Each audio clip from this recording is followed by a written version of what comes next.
الحمدللہ رب العالمین والصلاة والسلام علی سید الانبیاء والمرسلین اما بعد فاعوذ باللہ من الشیطان الرجیم بسم اللہ الرحمن الرحیم۔ فہم رجب المرجب کورس جاری و ساری ہے، جس کا آج 9واں لیکچر ہے۔ پچھلے لیکچرز میں ہم نے رجب المرجب کی مختلف تعلیمات کے بارے میں کلام کرنے کی سعادت حاصل کی۔ پچھلا لیکچر ہم نے اس سے کونڈوں کے بارے میں کلام کرنے کا آغاز کیا تھا اور سب سے پہلے ایصال ثواب کے متعلق کلام کیا تھا۔ کیونکہ کونڈوں میں ایصال ثواب ہوتا ہے تو بنیادی طور پر یہ جاننا ضروری ہے کہ ایصال ثواب کر سکتے ہیں یا نہیں کر سکتے۔ کل ہم نے الحمدللہ دلائل سے ثابت کیا تھا کہ ایصال ثواب کرنا بالکل صحیح ہے، یہ احادیث سے ثابت ہے۔ اب عوام کے ذہن میں جو ایک دو سوال آتے ہیں ان کا جواب عرض کرنے کی سعادت حاصل کی جائے گی۔ پہلا سوال یہ کہ رجب کے کونڈے کرنے کی شرعی حیثیت کیا ہے، کہ آیا یہ جائز ہے یا نہیں ہے، کہیں یہ گناہ تو نہیں ہے وغیرہ وغیرہ۔ کیونکہ کچھ لوگ ہمارے ذہنوں میں یہ ڈال دیتے ہیں کہ یہ گناہ ہے، یہ صحابہ کے دور میں نہیں تھا، ایسے نہیں تھا، ویسے نہیں تھا، تو اس وجہ سے یہ نہیں کر سکتے۔ اب اس کا جواب انشاءاللہ عزوجل جاننے کی سعادت حاصل کریں گے۔ یاد رہے کہ رجب کے کونڈے حضرت سیدنا امام جعفر صادق رضی اللہ تعالیٰ عنہ کی طرف ان کی نسبت ہے۔ مسلمان جس سے جتنی توفیق ہو سکے ان کے ایصال ثواب کے لیے اس کا اہتمام کرتے ہیں۔ اب یہ عمل بالکل شرعاً جائز ہے اور مستحب عمل ہے۔ فرض واجب نہیں ہے کہ اگر یہ نہیں کریں گے تو گناہ ہوگا، بلکہ مستحب ہے، یعنی اگر کوئی کر لے گا تو اسے ثواب ہے اور اگر کوئی نہیں کرتا تو اسے گناہ نہیں ہے۔ احادیث میں ایصال ثواب کی ترغیب دلائی گئی ہے۔ کل بھی آپ کو ایک دو احادیث بیان کرنے کی سعادت حاصل ہوئی تھی، آج بھی ایک احادیث شریف سنیں۔ حضور نبی کریم صلی اللہ علیہ وسلم فرماتے ہیں من استطاع منکم ان ینفع اخاہ فلینفعہ، کہ تم میں سے جو کوئی اپنے بھائی کو نفع پہنچا سکتا ہے تو اسے چاہیے کہ وہ اپنے بھائی کو نفع پہنچائے۔ اب اولیاء کرام کی بارگاہ میں ثواب کے نذرانے یعنی کہ ایصال ثواب کرنے کی ترغیب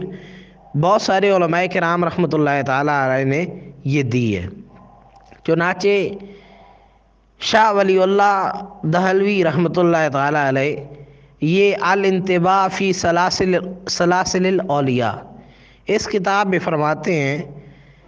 کہ تھوڑی شیرینی پر عموماً خواجگان چشت کے نام پر فاتحہ پڑھیں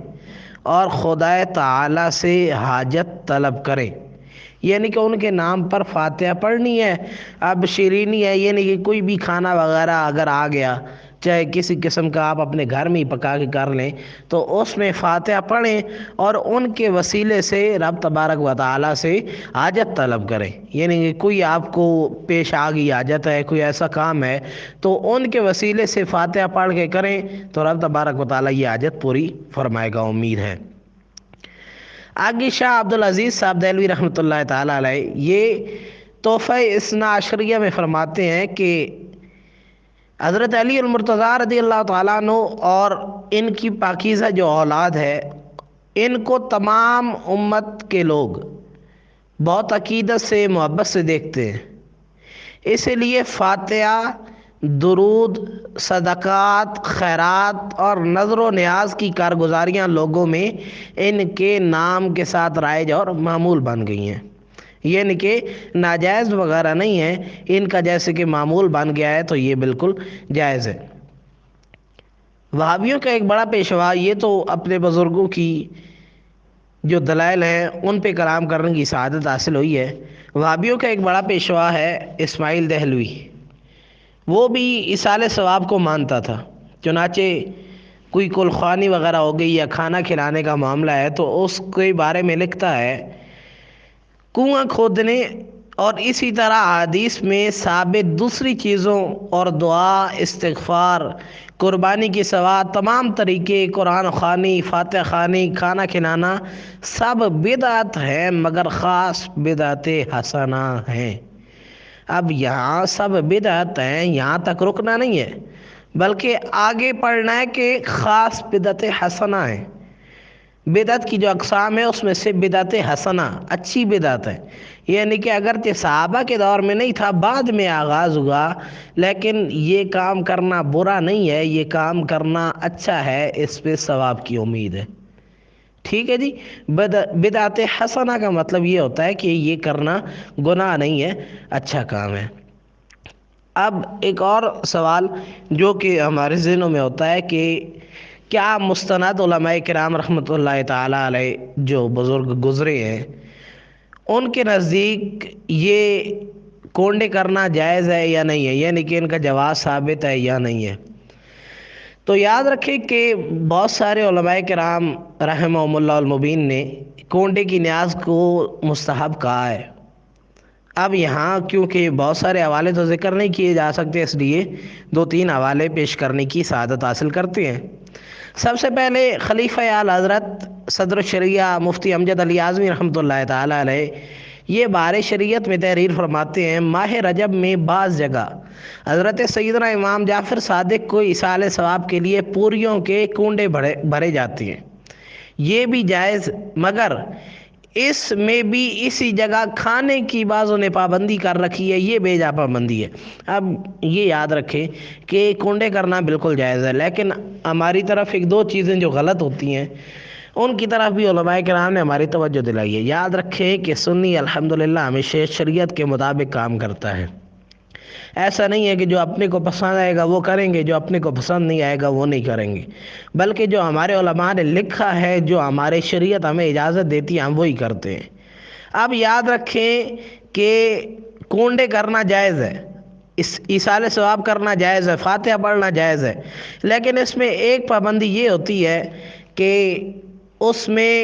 شرط رکھی جاتی ہے کہ جس جگہ فاتحہ پڑھی ہے اسی جگہ کھانا ہے، ایسی کوئی شرط نہیں ہے، یہ ایک بے جا شرط ہے۔ آپ اسی جگہ کھائیں، کسی اور جگہ کھا کے جائیں، کسی دوسرے ملک میں ساتھ لے جائیں، کسی جگہ بھی جا کے کھا سکتے ہیں، اس میں کسی قسم کی کوئی پابندی نہیں ہے، اس لیے اس بے جا پابندی کو معمول نہیں بنانا چاہیے۔ اسی طرح ایک دو کتابیں بھی ہیں جیسے کہ بیبیوں کی کہانیاں وغیرہ یا داستان عجیب، جن میں کہ من گھڑت کہانیاں لکھی ہوئی ہیں، تو ایسے موقع پر کچھ لوگ ان کتابوں کو پڑھواتے ہیں یا پڑھتے ہیں، تو اس کا بھی جو کچھ ان کتابوں میں لکھا ہوا ہے کوئی ثبوت نہیں ہے، اس لیے یہ کتابیں نہ پڑھی جائیں۔ صرف ایک بات یہ کی جائے کہ جہاں فاتحہ دلائی ہے فاتحہ کو کھائیں،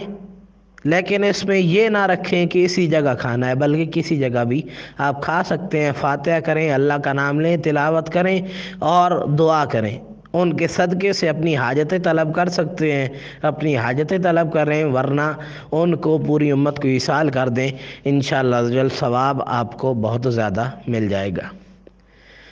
مفسر شہیر حکیم الامت حضرت علامہ مفتی احمد یار خان نعیمی رحمۃ اللہ تعالیٰ علیہ، ان کی ایک کتاب ہے اسلامی زندگی، یہ اس میں تحریر فرماتے ہیں کہ رجب شریف کی 22 تاریخ کو پاک و ہند میں کنڈے ہوتے ہیں، یعنی نئے کنڈے منگائے جاتے ہیں اور 1.25 پاؤ میدا، 1.25 پاؤ شکر، 1.25 پاؤ گھی کی پوریاں بنا کر حضرت امام جعفر صادق کی فاتحہ کرتے ہیں۔ اس رسم میں صرف 2 خرابیاں پیدا کر دی گئی ہیں، اب 2 خرابیاں انہوں نے بھی ذکر کی ہیں۔ ایک خرابی تو یہ کہ فاتحہ دلانے والوں کا جو فاتحہ دلانے والے کچھ کمزور لوگ ہیں، ان کا عقیدہ یہ ہو گیا کہ اگر فاتحہ کے اول لکڑہارے کا قصہ نہ پڑھایا جائے تو فاتحہ نہ ہوگی، یعنی کہ کچھ لوگ ایسے بھی تھے جو کہ کہتے تھے کہ فاتحہ کرنے سے پہلے فلاں فلاں جو کتاب ہے، یعنی کہ جن میں من گھڑت چیزیں لکھی گئی ہیں، وہ اگر پڑھی جائے تو فاتحہ نہیں ہوگی، تو انہوں نے اس کا رد کیا ہے، یعنی کہ ایسی کوئی بات نہیں ہے، ایسی کوئی چیز نہیں پڑھنی چاہیے۔ اور دوسرا جو خرابی انہوں نے بھی ذکر کی ہے وہ یہ کہ ہمارے لوگ سمجھتے ہیں کہ وہ پوریاں گھر سے باہر نہیں جا سکتی، یہ بھی غلط ہے، گھر سے باہر جا سکتی ہیں، جہاں چاہے جائیں، آپ محلے والوں کو کھلائیں یا دوسرے گاؤں والوں کو کھلائیں یا شہر والوں کو کھلائیں، اس میں کوئی مسئلہ نہیں ہے۔ اور تیسری چیز جو انہوں نے غلط یعنی کہ ہماری غلطی کی نشاندہی کی ہے وہ یہ کہ کچھ لوگ سمجھتے ہیں کہ جب تک نیا کنڈا نہیں ہوگا یعنی کہ وہ نیا برتن نہیں ہوگا تو اس وقت تک ہم فاتحہ نہیں دلا سکتے، تو یہ ایسا بھی نہیں ہے۔ آپ کسی بھی برتن میں فاتحہ کا کھانا بنا کر فاتحہ دلا سکتے ہیں، اس میں کسی قسم کا کوئی حرج نہیں ہے۔ یہ یاد رکھیں کہ ہمارے علماء نے ہمیں ہماری غلطیاں بتائی ہیں، جو ہماری کمزور عوام غلطیاں کرتی ہیں تو ہمارے علماء اس کی نشاندہی بھی کرتے ہیں، کیونکہ الحمدللہ رب العالمین اہل سنت قرآن و حدیث اور شریعت کے مطابق زندگی گزارنے والے ہیں۔ کسی قسم کی کوئی بدعت یعنی کہ بری بدعت کرنے والے، کسی قسم کا کوئی برا کام شریعت میں رائج کرنے والے اہل سنت الحمدللہ ایسے نہیں ہیں، اور ایسے بہت سارے معاملات میں ہم ثابت کر چکے ہیں کہ الحمدللہ اہل سنت شریعت کے مطابق عمل کرنے کا نام ہے۔ صرف ایک حوالہ اور عرض کرنے کی سعادت حاصل کرتا ہوں۔ مفتی اعظم پاکستان مفتی وقار الدین رحمۃ اللہ تعالی علیہ یہ فرماتے ہیں، ان کا ایک فتاویٰ کا مجموعہ ہے وقار الفتاویٰ، اس میں یہ لکھتے ہیں کہ اہل سنت کے نزدیک ہر فاتحہ جیسے کہ جائز ہے، اسی طرح کونڈوں کی فاتحہ بھی جائز ہے، لیکن اس میں بھی انہوں نے توجہ دلائی ہے کہ لکڑ ہارے کی کہانی یہ اگر کوئی پڑھتا ہے تو یہ من گھڑت ہے، یہ نہیں پڑھ سکتے۔ کھانے کی بھی ہر چیز کے متعلق ادب سکھایا گیا ہے، حدیث میں فرمایا کہ دسترخوان پر جو گر جائے اسے اٹھا کر کھا لو۔ فاتحہ کے کھانے پر قرآن پڑھا جاتا ہے، اس لیے مسلمان اس کا زیادہ ادب کرتے ہیں۔ اسی وجہ سے لوگوں نے کنڈے کے نیاز میں یہ شرط لگا لی کہ وہیں بیٹھ کر کھا لے، باہر نہ لے جائیں۔ اس شرط کا شریعت سے کوئی تعلق نہیں ہے، اس کو کھانے کو وہیں بھی کھا سکتے ہیں اور باہر بھی لے کے جا سکتے ہیں۔ تو یہ چیزیں ہیں جی، یعنی کہ ہم کام جو کر سکتے ہیں جو نہیں کر سکتے، یعنی کہ ہم فاتحہ پڑھ سکتے ہیں، فاتحہ پڑھ کے قرآن مجید پڑھ کے فاتحہ پڑھ کے کھانا وغیرہ پکا کے ان کے صدقے سے دعا کر کے اپنے گناہ بھی بخشوا سکتے ہیں، یعنی کہ رب تبارک و تعالیٰ سے امید ہے کہ اس کے صدقے ہمیں نیکیاں عطا فرمائے گا اور گناہ معاف فرمائے گا۔ اور اپنا ثواب کھڑا کرنے کے ساتھ ساتھ ان علماء نے جو ہماری شریعت میں جو خرابیاں بتائی ہیں، یعنی کہ ہمیں بتایا کہ یہ کام کرنے ہیں یہ کام نہیں کرنے، تو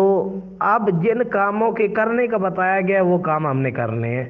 یعنی کہ ہم چاہیں تو فاتحہ پڑھیں، فاتحہ پر قرآن مجید کا ختم پڑھیں اور دعا کریں، اور اگر تقسیم کرنے کی استطاعت ہے تو تقسیم کر دیں، نہیں تو خود کھا لیں۔ لیکن اس میں کسی قسم کی کہانیاں پڑھنا یا کسی قسم کا یہ خیال رکھنا کہ ہم اپنے گھر میں ہی کھائیں گے، گھر سے باہر نہیں لے کے جا سکتے، تو یہ خیالات غلط ہیں۔ گھر میں بھی کھائی جا سکتی ہے اور گھر سے باہر بھی لے کے جایا جا سکتا ہے۔ دعا اللہ تعالیٰ سے جو کچھ سنا اس پر عمل کرنے کی توفیق عطا فرمائے، آمین بجاہ نبی الامین صلی اللہ علیہ وسلم۔ کل انشاءاللہ عزوجل کنڈوں کے بارے میں ایک اور اعتراض کا جواب سننے کی سعادت حاصل کریں گے۔ السلام علیکم ورحمۃ اللہ وبرکاتہ۔